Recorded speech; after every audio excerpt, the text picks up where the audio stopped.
Hello and welcome to LFC Focus. So Liverpool are taking on Leicester once again in the Premier League, this time on Saturday evening. And straight off the bat, the big news going into this game is injury news, because Liverpool have got a little bit of a defensive crisis on their hands. If you didn't think we already had one with the way we were playing, wait until you hear what's going on with regards to the injuries Liverpool have got at the back. At the moment, it's looking like Dejan Lovren is definitely going to miss out on this game. He's got a back injury, which he apparently sustained on the international break and has sort of been playing through it a little bit, but he's missed training for like a week or something now. So I think Jurgen Klopp said it's highly likely that Lovren will miss out on this game. MATIP is another big doubt. I think it's a thigh injury for him. A little bit more 50-50 up in the air, that one. It sounds like there's more of a possibility that he might play in this game, but again, a big doubt for the game. And if he is injured, then there's every possibility that if he does play, he won't be going to the best of his ability. And also, EMRE Can is apparently also carrying a knock that has kept him out of training as well. So a lot to worry about for Liverpool there, because I'll come on to what I think the whole starting 11 is going to be later,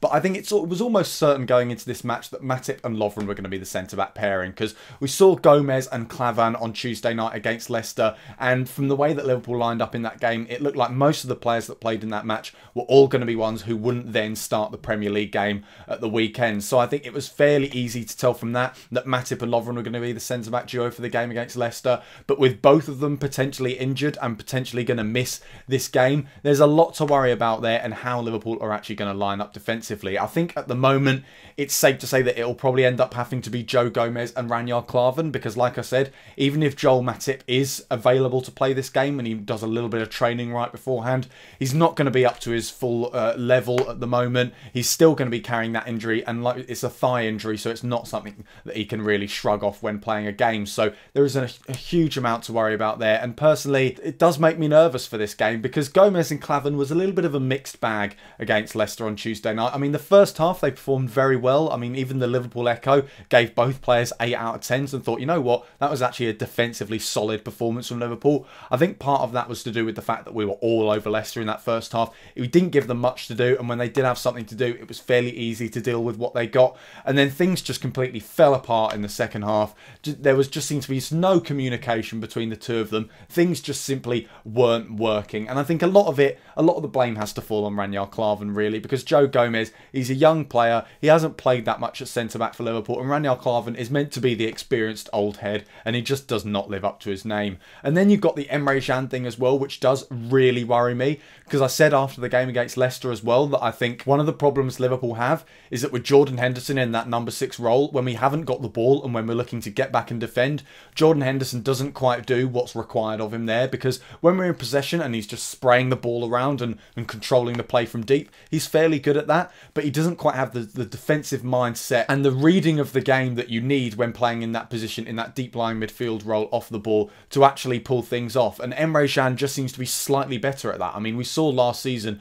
when Henderson got injured and EMRE Can played in that number 6 role, we defended so much better, we kept quite a few clean sheets, and while it did affect the way we went forward and we had to grind out results a little bit, I think, to be honest, we'd all be happy if Liverpool ground out a pretty rubbish 1-0 result away to Leicester this weekend. So personally, I think Jurgen Klopp may have actually been thinking about putting EMRE Can in that number 6 role for this game, especially because Henderson played the full 90 minutes against Leicester after not playing in the Premier League at the weekend. So there's a suggestion there that Henderson has maybe been bumped to being second choice for that role. So with EMRE Can missing, Joel Matip missing, and Dejan Lovren missing, there's a lot to think about and a lot to worry about with Liverpool's defence. As for the rest of the lineup, Mignolet in goal, fairly obvious one that. I think Trent Alexander-Arnold will be right back in this game. Obviously, he played at Burnley last weekend, and with Joe Gomez potentially having to play centre-back in this game, Alexander-Arnold will have to fill in at right back, because John Flanagan just didn't really do it for me against Leicester in the League Cup. I mean, he just doesn't seem to be like a Jurgen Klopp footballer. He's a bit slow,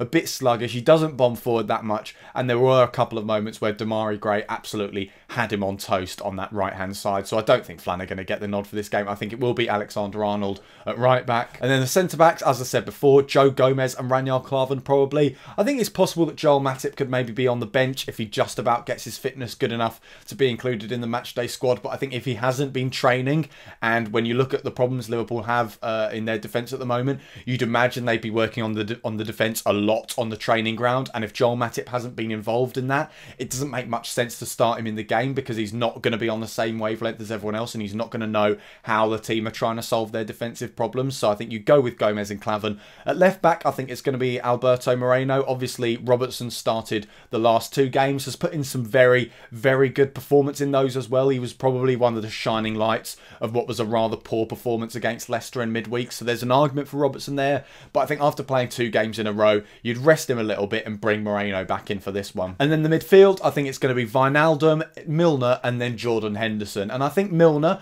could potentially be put in that number 6 role, allowing Jordan Henderson to be freed up and go forward a little bit more, because Henderson, he's under fire a little bit at the moment, and I feel like if maybe Jurgen Klopp, if he does want to start him in this game, because obviously, like I said, Emre Can is potentially missing for this match, so even if the plan wasn't to start Jordan Henderson, he might have to do it now because of that. But I think if he does start him, he might look to put him in a slightly more advanced role so he can roam free a little bit more and maybe rediscover his form a little bit for Liverpool. And then obviously if you've got Milner in the number 6, Milner, he's not a defensive-minded midfielder necessarily. I think he's more box-to-box, if anything, maybe a bit more attacking quite a bit of the time. But he played left-back last season. He knows what defending is all about, and he knows a little bit more about it than Jordan Henderson does. So I think there's a possibility that Jurgen Klopp could look to put Milner in that number 6 role, and then Henderson and Wijnaldum in the more advanced midfield roles. And then the front 3, I think it's going to be Mo Salah, Roberto Firmino, and Phil Coutinho. And there's obviously the argument for Phil Coutinho being in the midfield role, the number 8 that we've seen him in a bit at the end of last season and at the start of this season as well,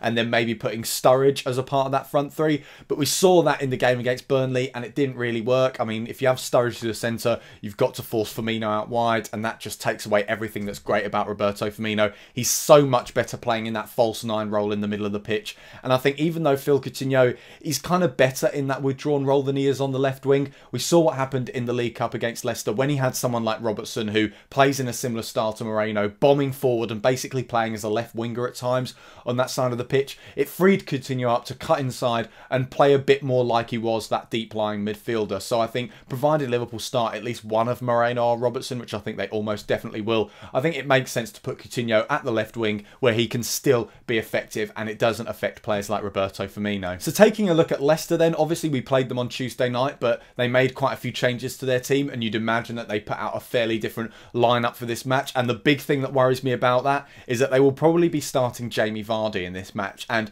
there were quite a few times in the game against Leicester on Tuesday night where Leicester maybe looked to break when they were under the cosh in the first half. They looked to get the ball forward. It didn't quite work for them because they had Slimani and Ulloa up front, who aren't necessarily that mobile forwards. But if they had Jamie Vardy there, I think they could have got quite a few goals in that first half, to be honest, because he's got pace, he gets in behind defenders, and with the inexperienced backline that Liverpool are probably going to have to put out, I can't imagine that they'll actually be able to deal with Jamie Vardy all that well. So I think if Liverpool do look to put the pressure on Leicester and try and put them under the cosh in the first half like they did on Tuesday night, Leicester will look to rely on a player like Jamie Vardy to get them goals on the break. And I think, like I said, with the state of our defence at the moment, they've got every chance of doing so. And Leicester are becoming a bit of a bogey team for Liverpool at the moment, to be honest. I mean, we've lost our last 6 games, not 6 games, it's not been that bad. We've lost our last 3 games at the King Power under Jurgen Klopp, so there does seem to be maybe a little bit of a hoodoo there. Maybe there's something about that stadium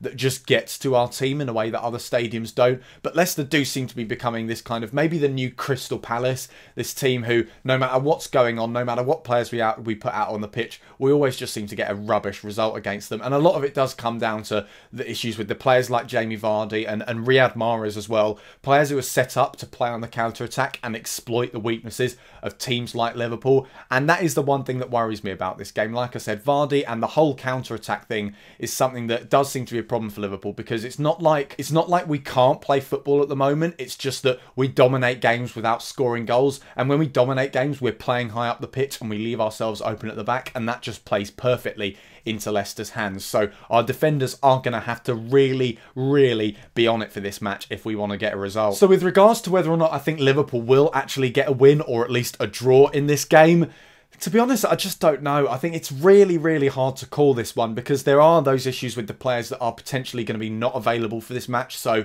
it's hard to tell how the game's going to go until at least we see the 2 lineups that the teams are putting out and we can say whether or not we think Liverpool and the team that Liverpool put out have got what it takes to beat Leicester. But it just feels so up in the air at the moment because there's every chance that this could be Liverpool's bounce back game and this could be the game where we get over our recent slump that we've been in. But there's also every chance that it could just carry on and we have the same old story that we've had for the last few matches. But in the spirit of optimism, in the spirit of going into every game wanting to get behind the team and just pray for the win, here are my 3 reasons why I think we will beat Leicester. So first of all, I think Coutinho will be absolutely massive for Liverpool in this game. He was fantastic in the first half against Leicester on Tuesday night. He seems to be bang up to speed in terms of his form and his match sharpness and everything, hence why Jurgen Klopp took him off 45 minutes into that game. So I think that's a fairly strong indicator that Coutinho is absolutely going to start this game, and I think Klopp probably wants him to be on the pitch for the whole 90 minutes really, if anything. He absolutely ran rings around Leicester. He was pulling the strings so brilliantly from that left wing role where I'm expecting him to start this game. He worked quite well with Andy Robertson, which we didn't really see in the game against Burnley, where he barely even acknowledged the existence of Andy Robertson at left back. So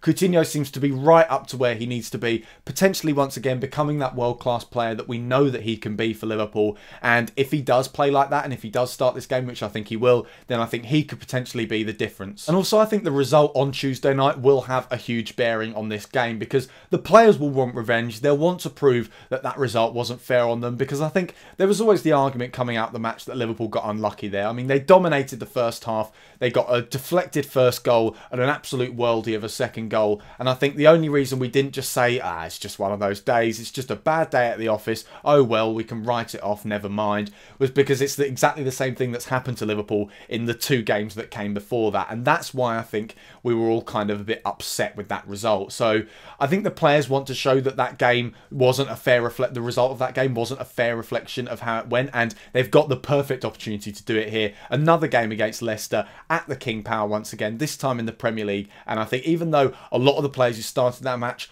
won't start this game. I mean, Joe Gomez and Klavan started that game. I'm expecting them to start this one. Wijnaldum started that game. Coutinho started that game. And all of them will want to show that they have actually got what it takes to beat Leicester. And finally, I get the feeling that as much as we talk about Liverpool's defence and how they always let us down in every single match at the moment, I think Leicester's defence could potentially let them down in this game, because they're probably going to play Maguire and Wes Morgan at centre-back in this game, who are both very strong players, very good in the air, but that is their strength, is defending against crosses, and I think that's Leicester's strength as a whole. And the fact that Liverpool had Dom Solanke playing in the game against them on Tuesday, and we had players like Andy Robertson on the wing whipping crosses in, meant that we were kind of playing to Leicester's strengths in a way, because that's how they like to defend. Whereas I think if you have players like Salah and Firmino and Coutinho on the ball, who are very quick, like to dribble, like to play in tight spaces, I think we could have the run on Leicester's defence. Because like I said, Morgan and Maguire are good defenders, but that's not really what they're good at. They're not really good at tight spaces where players will look to wriggle around them and dribble past them. We saw that with Coutinho on Tuesday. Leicester simply couldn't deal with him. And I think if we have Firmino and Salah also playing in this game, then there's every chance that we could absolutely do Leicester because of the quality of their defence. And I mean, yes, there's the argument that they could just do exactly what Burnley did, but I think Burnley simply have a better defence than Leicester. I think they've just got better players. Their defenders also play to their absolute maximum ability in the game at Anfield against Burnley. So hopefully Leicester just won't play as brilliantly as Burnley did. There's every chance that they could, but I think their defence could let them down in this game. So that is all for today's video. I'll be back tomorrow with the final ever FIFA 17 prediction show before FIFA 18 comes out. I'm not sure I'll be able to do a post-match video for the game against Leicester because I'm going away to uni this weekend, so I'll have everything will be put away and I just don't think I'll be able to get one out. In terms of the long-term future of the channel, it should hopefully be fine. I'm bringing all of my setup and everything. The TV's coming, the mics coming, the lights are coming, the camera's coming and everything. So there'll still be videos coming along, but in the next week or so it might quieten down a little bit while I set everything up and get settled in. So don't worry, the channel's not going everywhere and things will be back to normal within a week or so, I hope. But I'll be back tomorrow with the FIFA predictor for this game. Until then, thank you guys very much for watching. Don't forget to like this video if you enjoyed it. Check out some of the other videos that have been out on the channel over the past few days as well. Follow at LFC Focus TV on Twitter, and I'll see you in a bit. Bye for now.